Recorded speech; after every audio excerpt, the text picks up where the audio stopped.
തീർപ്പാകാതെയുള്ള പ്രതിബദ്ധതകളും സാമ്പത്തിക ബാധ്യതകളും ഉൾപ്പെടെയുള്ള സംസ്ഥാനത്തിന്റെ നിലവിലെ യഥാർത്ഥ ധനസ്ഥിതിയെക്കുറിച്ച് ജനങ്ങളെ അറിയിക്കുന്നതിനും സുതാര്യവും ഉത്തരവാദിത്വപൂർണവുമായ സാമ്പത്തിക വീണ്ടെടുക്കൽ തന്ത്രത്തിന് അടിത്തറയിടുന്നതിനുമാണ് ധവളപത്രം ജനങ്ങൾക്ക് മുൻപാകെ ഈ സർക്കാർ സമർപ്പിച്ചിട്ടുള്ളത്. നിലവിൽ 5.07 ലക്ഷം കോടി രൂപയുടെ ആകെ കടബാധ്യത, മൊത്തം റവന്യൂ വരുമാനത്തിന്റെ 77% വരുന്ന ശമ്പളം, പെൻഷൻ, പലിശ എന്നിവയടങ്ങുന്ന നിർബന്ധിത ചെലവുകൾ, റവന്യൂ വരുമാനത്തിന്റെ 20.9% വരുന്ന പലിശ അടവുകൾ എന്നീ വലിയ സാമ്പത്തിക വെല്ലുവിളികളാണ് കേരളം നേരിടുന്നത്. സംസ്ഥാനത്തിന്റെ മൂലധന ചെലവ് മൊത്തം ആഭ്യന്തര ഉൽപാദനത്തിന്റെ 1.3%. ഇത് ഇന്ത്യയിലെ തന്നെ ഏറ്റവും താഴ്ന്ന നിരക്കുകളിൽ ഒന്നാണ്. 2015-16 കേരളത്തിന്റെ തനത് നികുതി വരുമാനം GSTPയുടെ 6.94%. ഇത് പ്രധാന സംസ്ഥാനങ്ങളുടെ ശരാശരിയേക്കാൾ 6.35%, 0.59% മുകളിലായിരുന്നു 15-16. 2025-26 GSTPയുടെ 6.41% നിൽക്കുന്ന കേരളത്തിന്റെ തനതു വരുമാനം ഇപ്പോൾ സമാന സംസ്ഥാനങ്ങളുടെ ശരാശരിയായ 6.84%, പ്രധാന സംസ്ഥാനങ്ങളുടെ ശരാശരിയായ 7%, ദേശീയ ശരാശരിയായ 7.14% താഴെയാകുകയും ചെയ്തു. 2026 ജനുവരിയിൽ അവതരിപ്പിച്ച ബജറ്റിൽ തെറ്റായ അനുമാനത്തിൽ റവന്യൂ ഡെഫിസിറ്റ് ഗ്രാന്റ് 14,137.69 കോടി രൂപ, മറ്റു ഗ്രാന്റുകൾ, കേന്ദ്ര നികുതി വിഹിതം എന്നീ ഇനങ്ങളിലായി ആകെ 20,500 കോടി രൂപ അധികമായാണ് കഴിഞ്ഞ സർക്കാർ കണക്കാക്കിയിരുന്നത്. ഇക്കാരണത്താൽ ഈ സർക്കാർ പുതുക്കിയ ബജറ്റ് അവതരിപ്പിക്കുമ്പോൾ റവന്യൂ ഡെഫിസിറ്റ് ഗ്രാന്റ്, മറ്റു ഗ്രാന്റുകൾ, കേന്ദ്ര നികുതി വിഹിതം എന്നീ ഇനങ്ങളിലായി ആകെ 20,500 കോടി രൂപയുടെ കുറവുണ്ടാകുകയാണ്.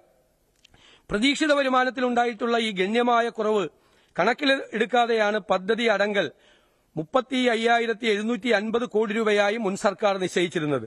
ഈ കുറവ് കണക്കിലെടുക്കുമ്പോൾ യഥാർത്ഥ പദ്ധതി അടങ്കലിൽ ആനുപാതികമായ കുറവുണ്ടാവും.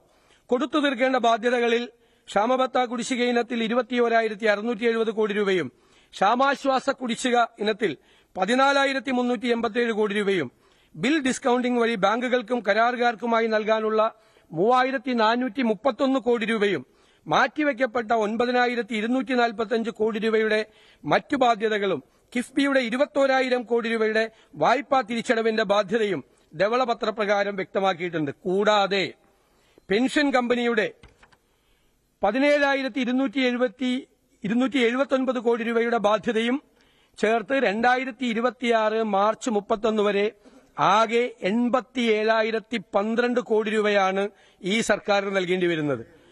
ഇതിനു പുറമെ ഏകദേശം 35,000 കോടി രൂപ ചെലവ് വരുന്ന കിഫ്ബിയുടെ പദ്ധതികൾക്ക് ഫണ്ട് കണ്ടെത്തേണ്ടതിന്റെ ബാധ്യതയും ഈ സർക്കാരിന്റെ ചുമലിലാണ്. സർക്കാർ എടുത്ത വായ്പയുടെ പലിശ നിരക്കിനേക്കാൾ ഉയർന്ന നിരക്കിലാണ് കിഫ്ബി ഓഫ് ബജറ്റ് ബോറോയിംഗ് വായ്പ എടുക്കുന്നത്. ഇത് സംസ്ഥാനത്തിന്റെ വായ്പയും കടബാധ്യതയും അനുവദനീയമായ പരിധിക്കപ്പുറത്തേക്ക് വർദ്ധിക്കുന്നതിനും സംസ്ഥാനത്തിന്റെ സാമ്പത്തിക അസന്തുലിതാവസ്ഥയ്ക്കും കാരണമാകുന്നുണ്ട്. ഇക്കാര്യങ്ങൾ കണക്കിലെടുത്തുകൊണ്ട് ഒരു വിദഗ്ധ സമിതിയെ നിയോഗിച്ച് കിഫ്ബിയുടെ നിലവിലെ പ്രവർത്തന രീതി സമഗ്രമായി പരിഷ്കരിക്കുന്നതിന് നടപടി കൈക്കൊള്ളുന്നതാണ്.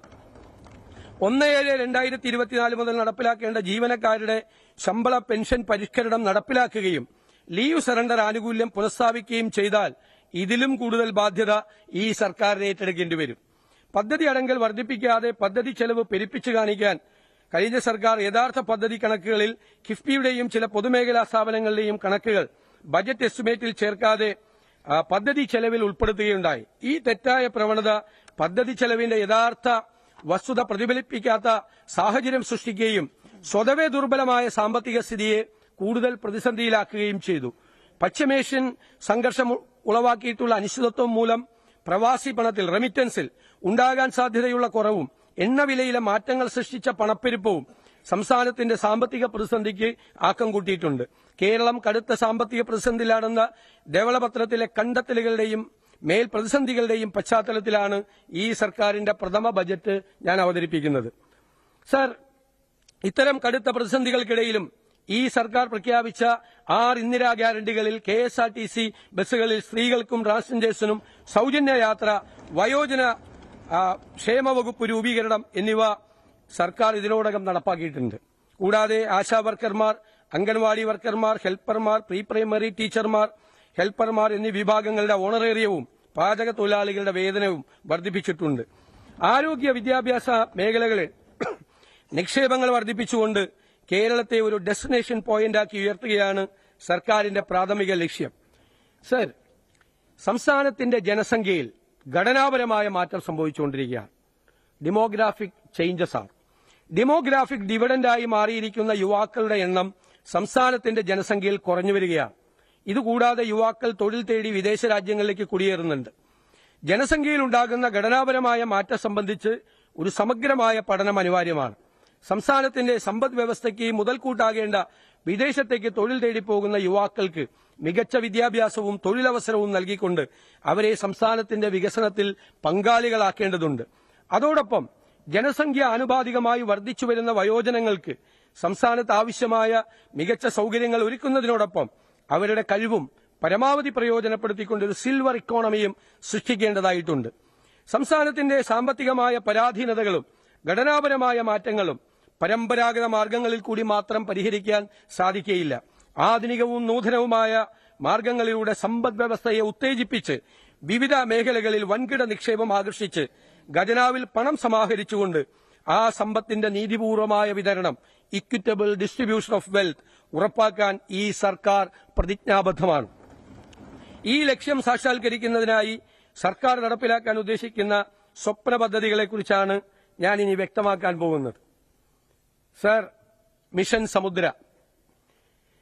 കേരളത്തിന്റെ 600 കിലോമീറ്റർ തീരദേശം, 2 അന്താരാഷ്ട്ര തുറമുഖങ്ങൾ, ഒരു container transshipment terminal, 17 non major തുറമുഖങ്ങൾ, മറ്റനേകം ജലസ്രോതസ്സുകൾ തുടങ്ങിയ സാധ്യതകൾ സംയോജിപ്പിച്ച് 5 വർഷത്തിനുള്ളിൽ കേരളത്തെ ലോക മാരിടൈം ഭൂപടത്തിൽ വൻ ശക്തിയായി ഉയർത്തുന്നതിനുള്ള പദ്ധതിയായ മിഷൻ സമുദ്ര നടപ്പിലാക്കും. കേരളത്തെ ഒരു പോർട്ട് സിറ്റിയായി വിഭാവനം ചെയ്ത് റോഡ്, സമുദ്രം, റെയിൽ, ഉൾനാടൻ ജലപാതകൾ, നിർമ്മാണ മേഖലകൾ, ഗ്രീൻഫീൽഡ് സിറ്റി എന്നിവയെല്ലാം ബന്ധിപ്പിച്ചുകൊണ്ടുള്ള മാരിടൈം സമ്പദ് വ്യവസ്ഥയിലേക്ക് കേരളത്തെ മാറ്റും. വിഴിഞ്ഞം ട്രാൻസ്ഷിപ്മെന്റ് ടെർമിനലിനെ രാജ്യത്തിന്റെ വിവിധ ഭാഗങ്ങളുമായി ബന്ധിപ്പിക്കുന്നതിനും ഗതാഗത ബന്ധം മെച്ചപ്പെടുത്തുന്നതിനുമായി ബാലരാമപുരം വിഴിഞ്ഞം ഭൂഗർഭ റെയിൽ, വിഴിഞ്ഞം നാവായിക്കുളം ഔട്ടർ റിംഗ് റോഡ് എന്നീ പദ്ധതികൾക്കായുള്ള സ്ഥലമേറ്റെടുക്കലും നിർമ്മാണ പ്രവർത്തനങ്ങളും വേഗത്തിൽ നടപ്പിലാക്കും. വിഴിഞ്ഞം, കൊച്ചി തുറമുഖങ്ങൾക്ക് ചുറ്റും നിർമ്മാണ മേഖലകൾ. കൂടുതൽ വാർത്തകൾക്ക് news 18 Keralam YouTube channel subscribe ചെയ്യുക.